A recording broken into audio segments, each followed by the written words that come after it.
일단 기본적으로 빨간색 바가 이렇게 쭉 지나가게 되는데, 해당 바가 끝까지 가게 되면 이제 전송이 끝이 나게 됐고, 이 이후에는 그냥 프로그램을 꺼주시면 됩니다. 프로그램을 끌 때는 그냥 X를 누르시면 이와 같은 창이 뜨게 되고, 이때 그냥 세이브를 통해서 제일 처음 만들었던 그 폴더에 파일을 저장을 시켜두시면 됩니다.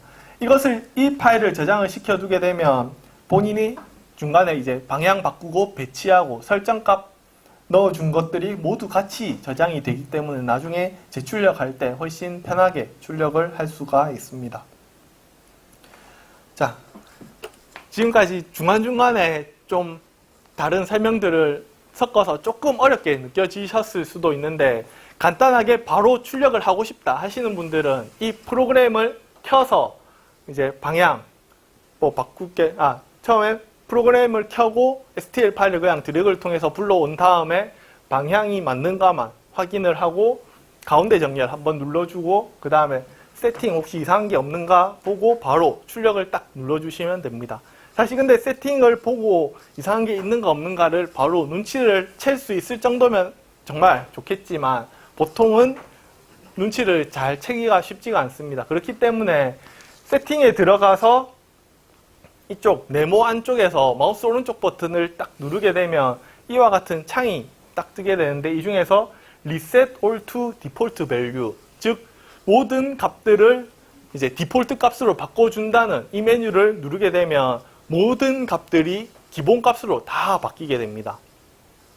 한 가지 주의점은 이 기본 값이 서포트가 없는 것이 기본 값이기 때문에 반드시 Reset All to Default Value를 누르고 서포트를 체크를 하시면 이제 모든 값들이 제대로 된 세팅 값으로 변하게 되고, 다시 딱 파일을 불러와서 그 다음에 방향, 혹시라도 방향이 바꿀 게 없으면 그냥 그대로 두고, 방향이 바꿀 게 있으면 원하는 방향으로 방향 배치를 시켜준 다음에 세팅 들어가서 디폴트 값으로 바꿔주고 바로 출력을 하시면 됩니다. 그래서 별로 딱히 바꿀 게 없다 하시면 불러와서 그냥 기본값, 사실 기본값으로 굳이 안 하셔도 되는데 요즘 들어 조금씩 세팅을 이상하게 바꾸시는 분들이 조금씩 있어서 그때 조금 위험할 수 있기 때문에 디폴트 값으로 해주시고, 이제 본인 프린터 번호로 이제 출력을 해주시면 출력이 끝이 나게 됩니다.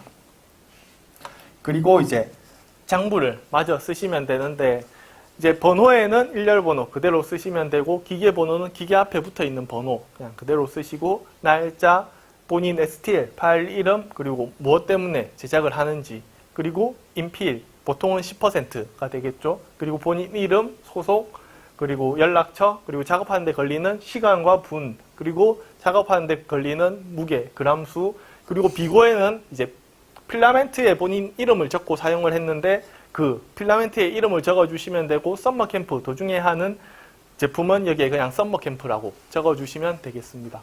미리 샘플 출력하실 때 아마 저랑 같이 출력을 하신 분들은 이 장부들 아마 직접 다 꼼꼼하게 적어 보셨을 겁니다. 그대로 그냥 쭉 적어 주시면 되고, 이제 출력을 딱 시작을 하게 되면 이 바닥 부분에 있는 라프트라는 것을 가장 먼저 출력을 하게 됩니다.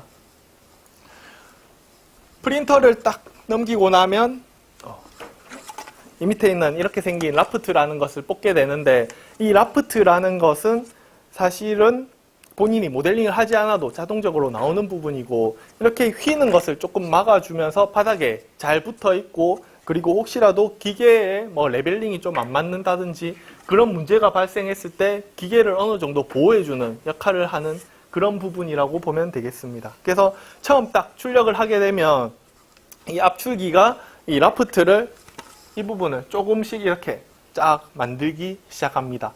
한 이 정도쯤 움직였을 때 기계는 잘 움직이고, 그리고 아래쪽에 이런 부분이 잘 쌓이는 게 확인이 된다면 이제 출력이 잘 된 것이고, 혹시라도 이렇게 움직이기 직전에 뭔가 에러 메시지가 뜬다든지 아니면 이렇게 움직이려고 하는데 뭐 기계에서 드드드득 하는 그런 이상한 소리가 난다든지, 아니면 기계가 움직이는데 뭐 밑에는 쌓이지 않는다든지 그런 문제가 발생하지 않는지를 꼭 확인을 해 주셔야 됩니다. 사실 이 부분이 가장 중요한 부분이라고 보시면 되고, 딱 처음 시작했을 때 이 정도쯤 쌓였다라는 것은 앞에 있는 모든 소프트웨어적 문제라든지 하드웨어적 문제, 그리고 뭐 기계적 문제 등을 모두 체크를 할 수 있는 그런 부분이기 때문에 반드시 이 정도쯤 출력을 하는 것을 이제 확인을 해 주셔야 됩니다.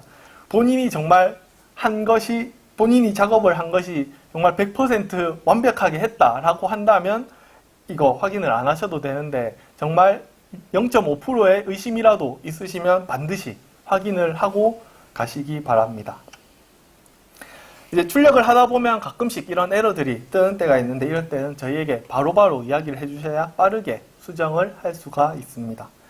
그렇게 해서 이제 라프트가 쌓이는 것을 보고 나면 그냥 가시면 되고, 출력이 끝날 때쯤 돼서 다시 오시게 되면 이제 보통은 이 위에 출력물이 올라오게 됩니다. 저희가 판이 두 가지 종류가 있는데, 일반 그냥 딱딱한 판이 있고 쉽게 휘는 플렉시블한 판이 있습니다. 이 판 같은 경우 리플리케이터 플러스나 Z182 보통 이 종류의 판을 활용을 하고 있고, 플렉시블한 판 같은 경우에는 이렇게 간단하게 휘어주면 쉽게 제품을 떼낼 수가 있고, 딱딱한 판 같은 경우에는 이런 스크래퍼를 활용을 하게 되는데, 저희는 주로 이런 플라스틱으로 되어 있는 스크래퍼를 활용을 하고 있습니다.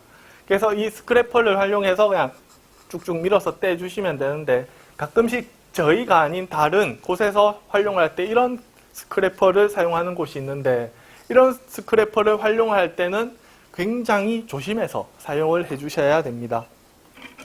보통 이런 거 떼어낼 때 스크래퍼 이렇게 딱 뭐 있나?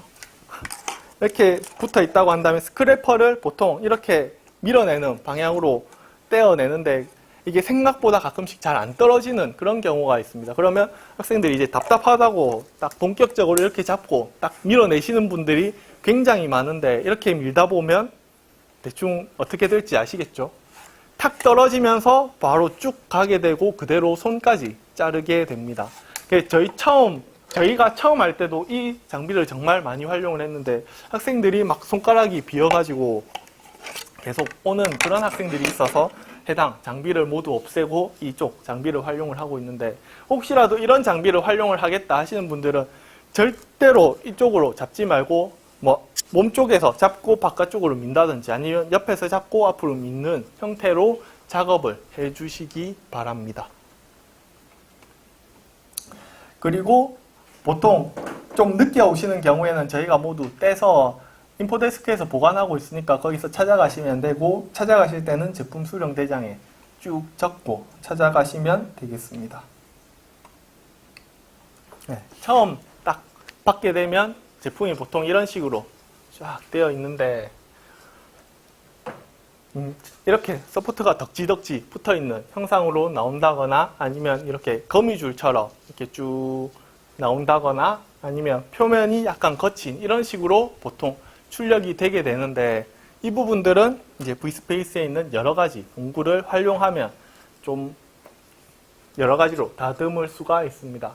먼저 뭐 구멍을 뚫거나 뭐 나사를 받고 싶다 하는 경우에는 이런 뭐 드릴 같은 것을 활용을 하시면 되고, 뭐 거미줄 형태로 붙어 있다거나, 아니면 제품이 좀 제대로 안 붙어 있고 좀 약간 처지는 형태로 나온다 하는 경우에는 이런 열풍기 같은 것을 활용을 해서 살짝 녹여서 다시 붙이는 형태로 활용을 할 수도 있고, 좀 표면을 좀 빠르게 갈아내고 싶다 하는 경우에는 이런 드러멜 같은 제품이나 아니면 이런 줄 같은 것을 이용하면 쉽게 갈아낼 수가 있습니다. 그리고 좀 제품을 잘라내고 싶다 하는 경우에는 이런 톱을 사용을 하면 되고, 그 이외에 일반적으로 그냥 간단하게 서포트를 떼어내거나 뭐 잘라내거나 할 때는 여기에 있는 공구함에 있는 뭐 벤치나 롱로즈 또는 니퍼나 뭐 드라이버 등의 공구를 활용을 하시면 쉽게 이제 후처리를 하실 수가 있습니다. 간단하게 서포트를 제거하는 영상을 보고 가도록 하겠습니다. 가장 먼저 제품 밑에 붙어 있는 라프트를 조금씩 돌려가면서 떼어내시면 됩니다. 손으로 보통은 잘 떨어지는데 혹시라도 손으로 잘 안 떨어진다 하면 벤치나 롱노즈를 활용을 하면 되고, 나머지 부분에 붙어 있는 서포트는 이제 크기에 따라서 벤치를 이용해서 떼어낼 수도 있고, 좀 좁은 부분에 있는 것은 롱노즈를 활용을 하면 쉽게 떼어낼 수가 있습니다. 참고로 해당 제품은 로봇 물고기의 몸체를 3D 프린터로 제작을 한 그런 제품입니다.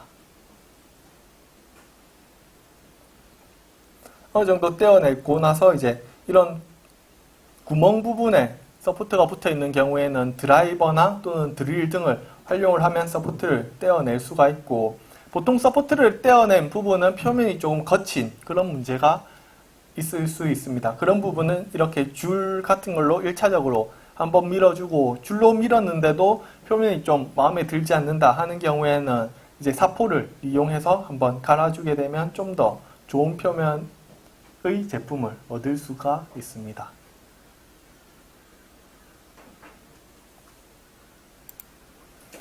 그래서 간단하게 서포트를 간단하게 이렇게 제거하는 방법이 있는데, 서포트 중에서도 특히 이렇게 약간 기역자 형태로 되어 있는 제품 같은 경우에는 서포트가 굉장히 단단하게 이렇게 붙어 있어서 이 부분을 떼어낼 때 좀 파편이 눈으로 튀는 그런 문제가 발생을 할 수가 있습니다. 그래서 그런 제품 같은 경우에는 이런 식으로 이제 보안경을 착용을 하고 이제 작업을 하면 좀 더 안전하게 제작물을 제작할 수가 있고, 후가공 방법에는 간단하게 이렇게 서포트를 제거하는 방법도 있지만, 재료가 PLA가 아니고 ABS다 하는 경우에는 아세톤을 이용해서 살짝 표면을 녹여내리는 그런 방법을 활용을 할 수도 있습니다. 일반적인 PLA 제품 같은 경우에는 퍼티라고 불리는 재료를 이용을 하는데, 퍼티는 일반적으로 이제 벽에 금강거 메울 때 사용하는 그런 재료거든요. 이 재료를 활용을 해서 이제 3D 프린터 출력물 표면에 살짝 바른 다음에 사포로 살짝 갈아내고, 그리고 색을 잠깐 입히게 되면 원하는 제품을 얻을 수가 있습니다. 이제 V스페이스에서 사용할 때 주의사항을 다시 한 번만 몇 가지 찝어보면, 사용하고 난 필라멘트는 꼬이지 않도록 반드시 이렇게 정리를 잘 해주고, 그리고 USB 놓고 가시는 분들 정말 많은데, USB는 STL 파일만 복사를 하고 바로 잘 챙겨주시기 바랍니다. 그리고 라프트 깔릴 때까지 반드시 잘 지켜봐 주시고, 그리고 3D 프린팅 하는데 생각보다 시간이 오래 걸립니다. 아마 한 번씩 출력을 해봐서 어느 정도는 감이 잡히실 텐데, 생각보다 중간에 에러도 많이 나고, 그리고 출력하는데 시간도 정말 많이 걸리기 때문에 어느 정도 발표하기 직전 출력을 하러 온다든지 그런 경우가 없었으면 좋겠습니다. 작년 같은 경우에도 다음 주까지 출력을 해야 된다면서 출력물을 가지고 왔는데, 출력 시간을 다 합해보니까 한 200시간 정도 나오더라고요. 그렇게 해서 막 급하게 들고 오지 말고 꼭 좀 미리미리 출력을 잘 해보시기 바랍니다. 그리고 개인적으로 필라멘트를 사실 때 이 필라멘트는 보통 진공 포장이 되어 있는데, 이 진공 포장을 뜯고 나면 이제 이 PLA 같은 제품은 공기 중에 있는 수증기를 조금씩 흡수를 하면서 상태가 굉장히 안 좋아집니다. 그렇기 때문에 한번 개봉하고 나면 최대한 빠르게 사용을 하고, 혹시라도 좀 한동안 사용을 안 할 것 같다 하는 경우에는 그 지퍼팩에 넣어서 흡습제나 실리카겔 같은 걸 같이 넣어서 보관을 하시면 조금 더 오래 보관을 하실 수가 있습니다. 그리고 저희 V스페이스에는 한 팀당 한 대까지만 사용을 할 수가 있도록 지금 하고 있고, 예전에는 정말 마음껏 그냥 사용하겠는데, 이거에 없으니까 그냥 한 팀이 한 10대 정도를 그냥 며칠씩 써버리니까 정말 다른 팀이 아무도 사용을 못하는 그런 사건이 몇 번 있어서, 그 이후로 저희가 그냥 한 팀당 한 대만 사용을 할 수 있도록 제한을 두고 있습니다. 하지만 좀 출력 시간이 그렇게 길지 않고 또 좀 프린터가 쉬는 게 많을 때는 저희에게 이야기를 해주시면 적절히 한두 대는 더 쓸 수 있도록 해드리고 있으니까, 하다가 문제가 있으면 언제든지 저희랑 좀 자주 이야기를 하면서 상의를 해주시면 좀 더 쉽고 자유롭게 사용을 하실 수가 있을 겁니다. 그리고 필라멘트 잃어버리는 분들 정말 많기 때문에 본인 이름 잘 적어주시고, 그리고 조립 제품을 출력을 해서 조립을 할 경우에는 공차를 좀 고려를 해주셔야 됩니다.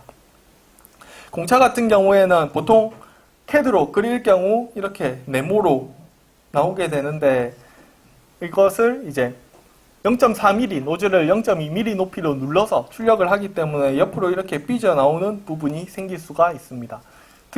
좀 요즘 나오는 3D 프린터 회사 같은 경우에는 이것을 이제 보정을 해서 오히려 실제 CAD 모델링 한 것보다 더 작게 나오는 그런 모델도 요즘 나오기도 하던데, 이 튀어나오는 부분은 이제 사용하는 프린터나 또는 필라멘트의 상태, 그리고 제품의 크기나 또는 복잡성, 그리고 그날그날의 온도나 날씨에 따라서 조금씩 바뀌게 됩니다.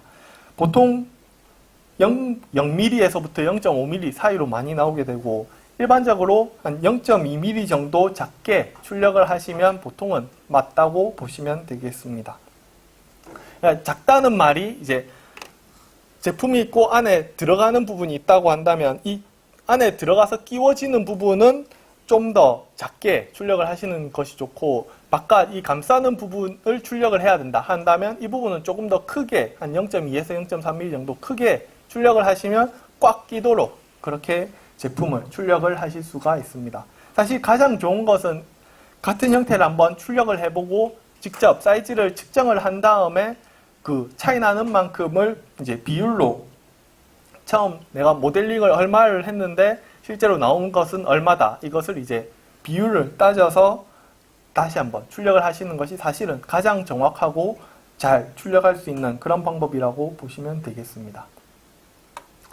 그러면 시간이 제법 많이 지났는데 실패 사례 몇 가지만 보고, 이 실패 사례만 정말 따라하지 않더라도 출력을 정말 잘 할 수 있거든요. 그렇기 때문에 실패 사례만이라도 좀 잘 봐주셨으면 좋겠습니다. 가장 먼저 스케일을 잘못 조절하는 경우, 이런 식으로 출력을 해야 되는데 뭐 밀리미터로 해야 되는데 뭐 인치로 설정을 해서 모델링 했다거나 하는 경우에는 이제 이렇게 크게 출력이 되어야 되는데 이렇게 작게 출력이 되는 그런 경우도 있기 때문에 반드시 스케일을 잘 확인을 해주시고, 그 다음에 STL 파일, 특히 크레오로 작업하시는 분들 중에서 단위 크기를 조절을 안 해주면 디폴트 값이 이렇게 나옵니다.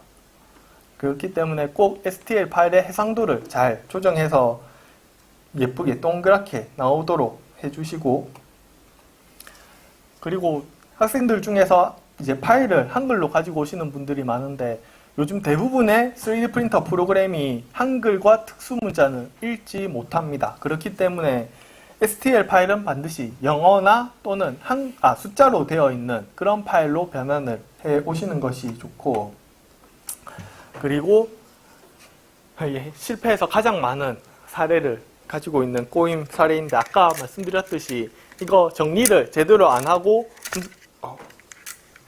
그냥 이렇게 놓았을 경우, 그대로 확인을 안 하고 그대로 출력을 하게 되면 실제로 이렇게 꼬이는 그런 현상이 발생을 할 수가 있습니다. 이렇게 꼬이게 되면 이제 압축기가 아무리 당겨도 필라멘트가 당겨져 올라오지가 않고 그대로 그냥 허공에서 이렇게 맴도는 그런 문제가 발생을 할 수가 있습니다. 특히 이런 꼬임 같은 경우에는 정말 바로 나오는 현상이 아니고 출력 한두 시간 정도 후에 눈에 보이기 때문에 꼭 이렇게 꼬이지 않도록 처음부터 언로딩 하자마자 바로 정리를 잘 해주셨으면 좋겠습니다.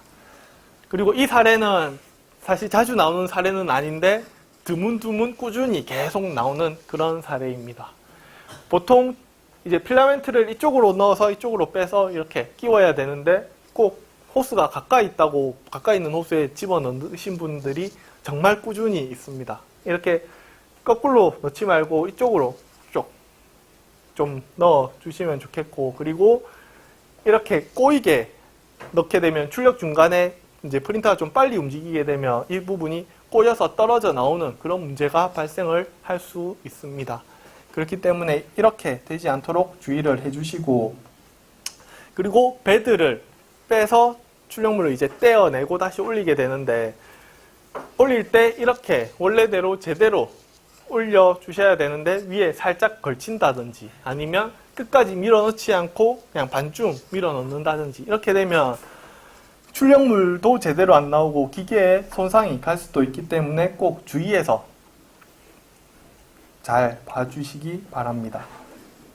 그리고 출력물을 한꺼번에 이렇게 많이 올리는 경우에도 모서리가 이렇게 뜨는 경우가 있는데, 이 경우에는 이제 출력물의 숫자를 줄여주시면 사실 가장 좋은 출력물을 얻을 수가 있고, 정말 제품이 이렇게 커서 모서리가 뜨는 경우가 생긴다. 이런 것은 이제 메이커봇이 아닌 그 모멘트라는 프린터를 활용을 하시면 바닥이 좀 더 붙어 있는 그런 제품을 얻을 수가 있습니다. 하지만 모멘트 프린터로 출력을 할 경우에는 출력 속도가 좀 많이 느리기 때문에 출력하는데 시간이 많이 걸린다고 생각을 하고 출력을 해주시기 바랍니다. 사실 휘더라도 이렇게 출력만 되면 그나마 다행인데 보통은 이제 이런 식으로 그냥 떨어져 나와서 출력이 되게 됩니다. 그리고 제가 세팅값을 2개만 알려드렸는데, 보통 세팅값을 바꾸고 싶으시면 저희와 상의를 통해서 바꿔주시면 되는데, 그냥 개인적으로 세팅값을 막 바꾸셨을 경우 이런 식으로 이제 에러가 발생을 할 수가 있고, 그리고 저희 DL 학생들이 가장 많이 하는 실수 중에 하나입니다. 바로 정말 필요 없는 것을 그냥 본인 시간이 좀 많고 필라멘트가 남는다는 이유로 막 뽑으시는 분들이 있는데, 이거 그냥 네모에 동그라미 구멍이 하나 뚫려 있는 이런 구조물입니다. 이거 출력하는데 한 60시간 정도 걸렸고 무게는 한 500g 정도 나오거든요. 이런 거 사실 레이저 조각기로 만들면 정말 서툴게 만들어도 한 1시간, 그리고 좀 숙련도가 있다 하면 10분 미만으로 제작을 할 수 있는 그런 형태입니다. 이런 거 좀 3D 프린터로 안 만들었으면 정말 좋겠습니다. 보면 정말 이걸 왜 3D 프린터로 만들지 하는 그런 것들이 정말 많거든요. 막 100시간씩 걸려서 뽑았는데 이거 뭐 하는 거냐 하면 그냥 상자 받침대 하나 만들었다고 그러고, 이런 거 정말 좀 출력 좀 안 하고 다른 레이저 조각기나 이런 제품을 많이 활용을 해 주셔서 좀 더 슬기롭게 사용을 해 주셨으면 좋겠습니다. 네, 마지막으로 3D 프린터에 대해서 개인적으로 좀 몇 가지 말씀드리고 싶은 게 있는데, 요즘 3D 프린터는 플라스틱 뿐만 아니라 메탈이나 뭐 고무 소재, 뭐 음식이나 요즘은 사람 인체까지 3D 프린터로 출력을 할 수가 있습니다. 그래서 만능의 3D 프린터라는 그런 이름으로 많이 불리고 있는데, 3D 프린터가 정말 만능이냐고 물어보면 사실 저는 만능이라고 말씀을 드리고 싶습니다. 정말 대단한 제품이고 뭐든지 뚝딱 만들어낼 수 있는 그런 제품인데, 그러면 이 3D 프린터, 만능인 3D 프린터를 이용해서 그럼 앞으로 모든 제품을 다 출력을 해낼 것이냐 하면 저는 그건 아니라고 말씀을 드리고 싶습니다. 3D 프린터로 현재 플라스틱 같은 경우엔 그래도 제법 저렴하게 출력을 할 수 있긴 하지만, 이런 제품들은 물론 출력은 할 수 있지만 가격이 굉장히 비쌉니다. 예를 들어 이런 오토바이 한 대를 3D 프린터로 만들었다고 한다면, 일반 오토바이는 뭐 엔진이 굉장히 특화되어 있고 굉장히 대단한 그런 제품이 아니라면 보통 한 1,200만 원 정도면 제법 좋은 제품을 얻을 수 있는 그런 모델인데, 이 오토바이 같은 경우에는 이 프레임을 3D 프린터로 제작을 했고 굉장히 멋있다는 이유로 이 오토바이의 판매 가격은 약 6천만 원 정도 합니다. 실제로 3D 프린터 재료비만 이 오토바이에 한 4천만 원 정도 들었는데, 3D 프린터로 물론 이런 걸 만들 수는 있지만 이만큼 가격도 올라가고, 그리고 대량 생산했을 때에 비해서 퀄리티도 많이 떨어지게 됩니다. 적층 구조에 따라서 어느 정도 방향성도 띄고, 그래서 일반적으로 많이 파는 그런 대량 생산으로 되어 있는, 특히 요즘 같은 경우에는 뭐 다이소 같은 데 가면 정말 좋은 제품들이 저렴한 가격에 많이 나오고 있거든요. 그래서 뭐 다이소나 아니면 뭐 인터넷 쇼핑몰 같은 데서 한 번만 검색을 해보고 그런 곳에서 정말 팔지 않는 물건이다, 또는 정말 이 세계는 없고 내 머릿속에만 있는 이런 제품을 실제로 한번 뽑아보고 싶다, 또는 구입하는 것보다 3D 프린터로 뽑는 게 더 저렴하다는 것이 확실하다라는 그런 경우에만 3D 프린터로 출력을 하시지, 그 이외의 부분은 이제 웬만하면 아직까지는 구입을 하는 것이 훨씬 저렴하고 품질이 좋기 때문에 그 부분을 잘 이용을 해주셨으면 좋겠습니다. 일단 3D 프린터 강의는 여기까지인데 혹시 질문 있으신 분?